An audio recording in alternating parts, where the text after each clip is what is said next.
మరి దారుణమైన పరిస్థితి. మరి తప్పదు చివరి అయ్యా చివరిల్లు. అవును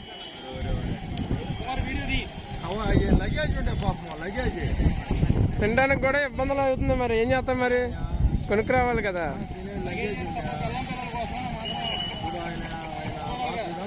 పెళ్ళం పిల్లల కోసం తినడానికి కూడా వ్యవస్థలు పడుతున్నాయి ఇబ్బందులు.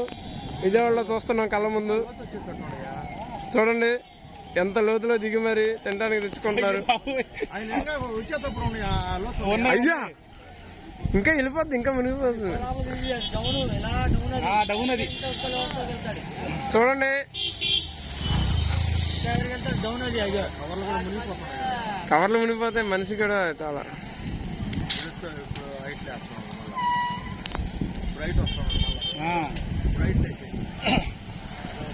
ఇంకా హైట్ మనిషి కాబట్టి కొంచెం పర్లేదు.